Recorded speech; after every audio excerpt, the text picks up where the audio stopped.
En ce début d'année, alors que l'aube de 2026 est encore fraîche et que le chemin des 12 mois à venir s'étend devant nous, large et ouvert, prenons un temps essentiel et profond pour prier. Prenons ce temps, non pas pour dresser une liste de plus en plus longue de choses à faire, mais pour ancrer notre démarche dans la seule réalité qui puisse lui donner vie et durée. Prions ensemble, avec sincérité et humilité, pour une grâce particulière, celle de tenir nos résolutions spirituelles, ces désirs légitimes et beaux que notre cœur formule pour grandir dans la foi et dans l'amour. Mais prions avec une conscience claire, dès le départ, nous ne le ferons pas par nos propres forces, par la seule vigueur de notre volonté humaine si souvent défaillante. Nous le ferons par la grâce de Dieu, cette puissance d'en haut qui se déploie dans notre faiblesse, cette énergie divine qui vient habiter nos efforts pour les transformer en fruits durables.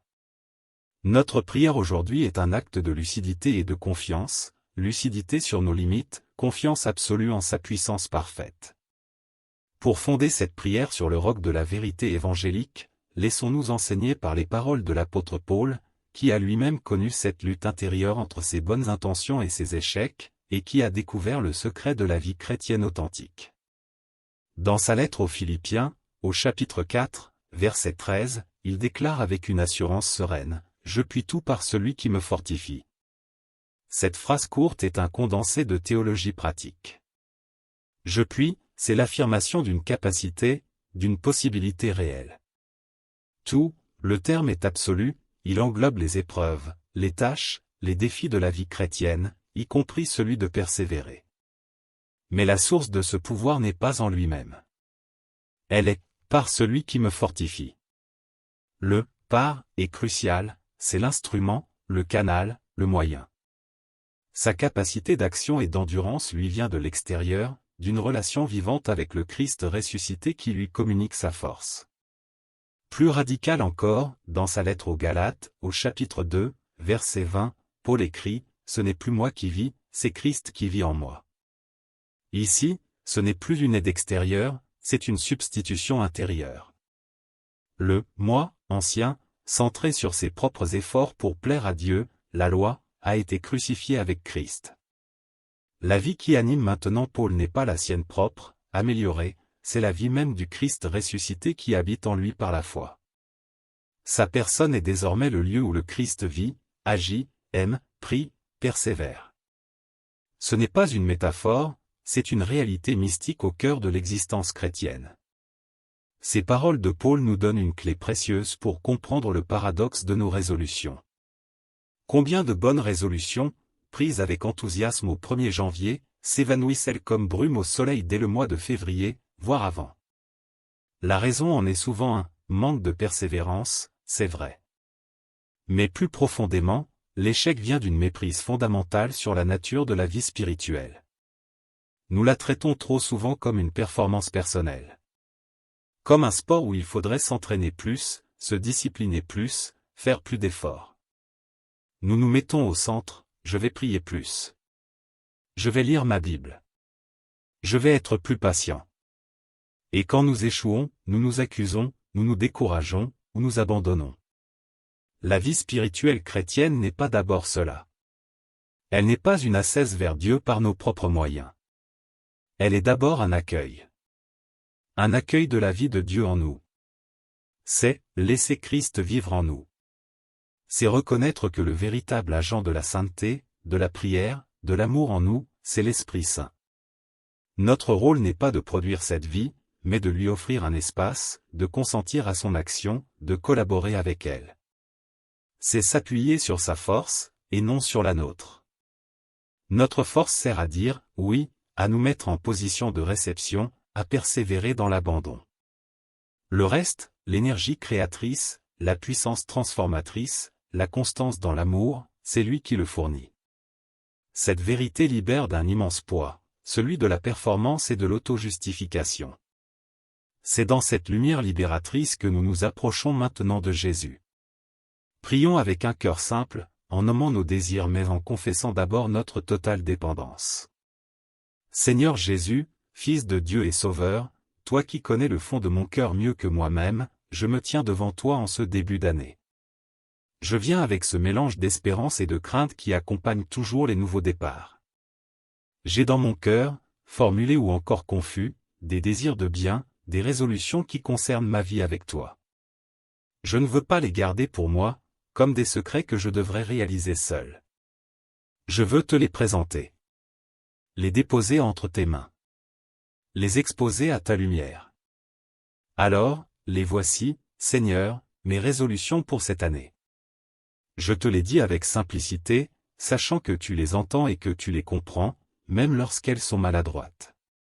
Je désire prier plus régulièrement. Non pas comme une obligation qui alourdit mes journées, mais comme une respiration naturelle de mon âme. Je veux que notre relation soit moins sporadique, moins monopolisée par les demandes urgentes, et plus marquée par la régularité d'une rencontre quotidienne. Je veux apprendre à t'écouter autant qu'à te parler. À demeurer en ta présence dans le silence, pas seulement dans le bruit des mots. Mais je sais, Seigneur, combien il est facile de laisser le sommeil, la fatigue, l'agenda surchargé, ou simplement la paresse, repousser ce temps à plus tard, jusqu'à ce qu'il disparaisse de la journée. Je connais ma propension à dire, ce soir, et à m'endormir, ou, demain matin, et à courir dès le réveil. Je désire lire et méditer ta parole avec plus d'assiduité et de profondeur. Non pas pour accumuler des connaissances, mais pour me nourrir de ta vérité, pour être transformé par elle. Je veux la laisser pénétrer mes pensées, juger mes intentions, façonner mon caractère. Mais je sais, Seigneur, combien il est facile d'ouvrir la Bible distraitement, en pensant à autre chose, ou de la laisser fermer sur la table parce que d'autres lectures, plus faciles ou plus captivantes, attirent mon attention.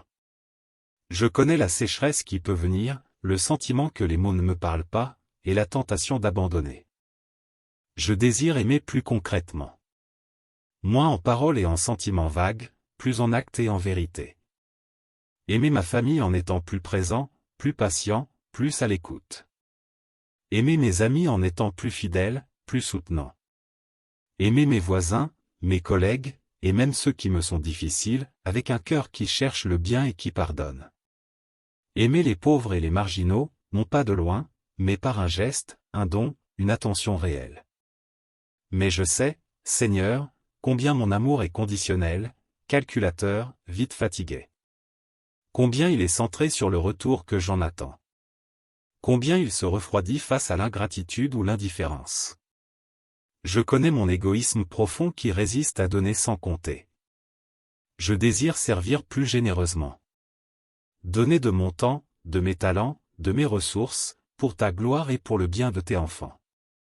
M'engager dans ma communauté, répondre aux appels qui viennent de toi, être tes mains et tes pieds dans ce monde qui a tant besoin d'espérance active. Mais je sais, Seigneur, combien je chéris mon confort, mon temps libre, mon indépendance. Combien j'ai peur de m'engager par crainte de ne pas tenir, de m'épuiser, ou de ne pas être à la hauteur. Je connais la voix qui murmure, quelqu'un d'autre le fera. Tu as déjà assez à faire. En te présentant ces résolutions, je ne peux faire autrement que de confesser la vérité qui me crève les yeux, je sais ma faiblesse. Je la connais intimement. C'est l'expérience répétée de toute ma vie. Ma volonté est comme un roseau, pliant à la première bourrasque de fatigue, de tentation ou de découragement. Mon enthousiasme est comme l'herbe des champs, brillant le matin et fané le soir. Mes bonnes intentions ont la solidité d'un château de sable face à la marée montante de mes vieilles habitudes, de ma paresse spirituelle, de mon égocentrisme tenace. Je suis, comme le dit ton apôtre, un être de chair, vendu au péché. Alors, je proclame cette vérité avec autant de force que ma foi me le permet, sans toi, je ne peux rien faire. Rien de durable. Rien qui ait de la valeur pour le royaume. Rien qui ressemble vraiment à l'amour. Mes efforts seuls ne sont que bruit et fumée. Mon ascétisme personnel n'aboutit qu'à l'orgueil ou au désespoir. Je dépends totalement de toi, comme la branche dépend du cep, comme le nouveau-né dépend de sa mère. C'est ma condition, et aujourd'hui, au lieu de la déplorer, je l'accepte, et j'en fais le point de départ de ma prière. C'est pourquoi, Seigneur Jésus, sur la base de cette dépendance avouée, je te supplie, je t'implore. Viens. Viens toi-même. Viens fortifier ma volonté chancelante. Ne me donne pas simplement une dose supplémentaire de motivation humaine, éphémère. Donne-moi de participer à ta volonté à toi, si ferme, si droite, si aimante. Que ta volonté devienne la mienne, au point que vouloir te plaire et accomplir tes desseins devienne le moteur profond et joyeux de toutes mes actions. Fortifie ma volonté non pas pour que je sois plus fort, mais pour que je sois plus docile à la tienne. Viens alimenter ma persévérance défaillante. Ma persévérance à moi s'épuise vite. Elle a besoin de succès visible, de encouragement, de résultats. La persévérance que je te demande est celle qui vient de ton esprit. Celle qui tient bon dans la sécheresse, qui continue à prier quand les mots semblent vides, qui continue à aimer quand l'autre est ingrat, qui continue à servir quand la fatigue se fait sentir. C'est la persévérance qui sait que tu es fidèle, que ton travail en moi est souterrain et sûr, et que le fruit viendra en son temps si je ne me lasse pas. Alimente-moi de cette certitude. Donne-moi chaque jour le pain de la persévérance, cette manne qui ne se conserve pas et qu'il faut venir chercher à nouveau chaque matin auprès de toi. Fais de tes désirs mes désirs. C'est la requête la plus profonde. Mes désirs sont souvent désordonnés, centrés sur mon bien-être, mon confort, ma reconnaissance. Purifie mes désirs. Transforme-les. Fais qu'au plus profond de moi, ce que je veux vraiment, c'est ce que toi, tu veux. Que je désire la sainteté, non par peur ou par orgueil, mais par amour pour toi. Que je désire la prière, non par devoir, mais par soif de ta présence. Que je désire aimer et servir, non pour me sentir utile, mais parce que ton amour en moi déborde et cherche à se donner. Unifie mes désirs autour du tien. Que mon cœur ne soit plus divisé, tiraillé entre ce que tu veux et ce que je veux, mais qu'il devienne simple, entier, tourné vers toi. Et ainsi, Seigneur, amène-moi à vivre ce grand mystère que Paul a expérimenté, que ce ne soit pas moi qui essaie désespérément de vivre pour toi par mes propres forces, dans une fatigue et une tension constantes. Mais que ce soit tes oui qui vivent en moi. Que je sois si uni à toi par la foi et par l'esprit que ta vie divine circule dans mes veines spirituelles. Que ce soit ta prière qui monte de mon cœur. Ta lecture des Écritures qui illumine mon intelligence. Ton amour qui se déploie à travers mes gestes. Ta patience qui supporte les contrariétés. Ta joie qui résiste aux tristesses. Que je devienne un canal, un instrument, un membre de ton corps. Que ma vie ne soit qu'un lieu de passage pour la tienne, offerte au Père pour le salut du monde. Voilà, Seigneur, la seule résolution qui vaille, la seule que je ne puisse pas tenir par moi-même, mais que tu es déjà en train d'accomplir en moi si je m'y abandonne. Je m'abandonne donc à toi en ce début d'année.